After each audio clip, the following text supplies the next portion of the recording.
Sir మరొకసారి మనం ఆర్మీలోకి వద్దాం. సార్ ఆర్మీలోకి రావాలనుకున్న వాళ్ళకి మీరు ఇచ్చే మెసేజ్ ఏంటంటే? Sir simple sir, be disciplined, take pride in the nation. ఒకటే స్టేట్మెంట్ సార్, బీ డిసిప్లిన్డ్. మీరు ఆలోచించే విధానంలో డిసిప్లిన్, మీరు తినే ఫుడ్లో డిసిప్లిన్, మీరు ఎక్సర్సైజ్ హెల్త్ పరంగా డిసిప్లిన్, మీరు ఎడ్యుకేషన్ పరంగా డిసిప్లిన్. నేను చెప్పాను 3 సబ్జెక్ట్స్. ఎడ్యుకేషన్ పరంగా డిసిప్లిన్, దేశం పట్ల ఒక ఫండమెంటల్ పేట్రియాటిక్ ఫీలింగ్. ఈ 5 క్వాలిటీస్ ఉంటే కనుక definitely any person can join the armed forces. Sir ఎస్ఎస్బిలో సర్వీస్ సెలక్షన్ బోర్డులో నేను అక్కడ ఉన్నాను కాబట్టి చెప్తున్నాను సార్, 15 క్వాలిటీస్ ఉంటాయి సార్. దాన్ని OLQs అంటారు, officer like qualities. Effective intelligence, honesty, integrity, probity, ఇవన్నీ ఉంటాయి.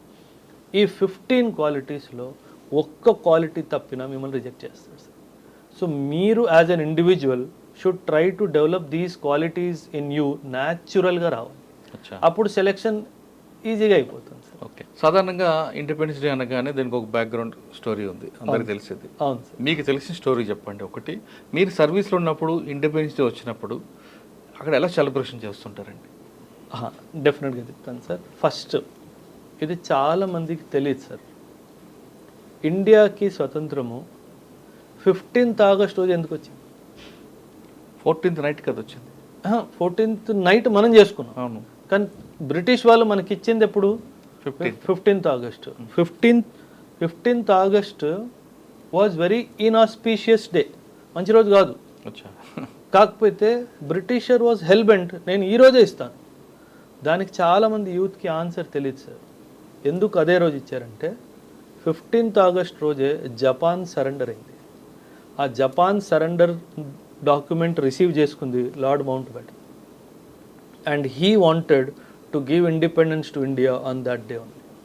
అందుకే మీరు ప్రియాంబుల్ చదివితే కనుక ఫస్ట్ లైన్ ఏముంటుంది sir? We the people of India give it to our selves. ఎందుకు అలా రాసాము? ఎందుకంటే బ్రిటిష్ వాడు ఏం చెప్పాడు మొత్తం వరల్డ్లో, నేను భారతదేశానికి స్వతంత్రం ఇచ్చాను అని మాట్లాడాడు సార్. మనమే అన్నాం, నువ్వు ఎవడురా ఇచ్చేటోడివి, నేను కష్టపడి సంపాదించుకుంది. అందుకే స్టేట్మెంట్ ఎలా రాసాం? We the people of India give it to our selves. ఇది యూత్కి తెలియాలి సార్. ఎందుకంటే 1947, 75, 80 ఇయర్స్ అవుతుంది. కాకపోతే ఈ knowledge generation to generation pass అవ్వట్లేదు. మనం ఎంత కష్టపడితే మనకి ఇండిపెండెన్స్ వచ్చిందో మన యూత్కి నేర్పించే బాధ్యత ప్రతి ఒక్క టీచర్ది, ప్రతి ఒక్క పేరెంట్ది, ప్రతి ఒక్క అడల్ట్ది నేర్పించాలి సార్. ఎందుకంటే మనం మన కల్చర్ గురించి మర్చిపోతున్నాం సార్. ఎంత కష్టపడితే జనరలీ మనకి చిన్నప్పుడు మీరు యాక్సెప్ట్ చేస్తారు, గాంధీ తాత వల్ల స్వతంత్రం వచ్చింది అన్నట్టుగా మనకు నేర్పించారు సార్. కానీ అది పూర్తి వాస్తవం కాదు సార్. సుభాష్ చంద్ర బోస్, భగత్ సింగ్, వీళ్ళందరూ త్యాగాలు చేస్తే మనకు వచ్చింది సార్. మనం ఒక ఇన్సిడెంట్ చెప్తాను సార్ మీకు. 1919 జలియన్ వాలాబాగ్ మసాకర్ మీరు వినే ఉంటారు. జలియన్ వాలాబాగ్ అందులో పెట్టి అందరినీ ఒకసారి కాల్స్తారు. 1919లోనే ఎందుకు జరిగింది సార్? ఇందులో హిస్టరీ ఉంది సార్. 1919లో ఎందుకు జరిగింది జలియన్ వాలాబాగ్? 1920లో ఎందుకు జరగలేదు? 1925లో ఎందుకు జరగలేదు? 1915లో ఎందుకు జరగలేదు?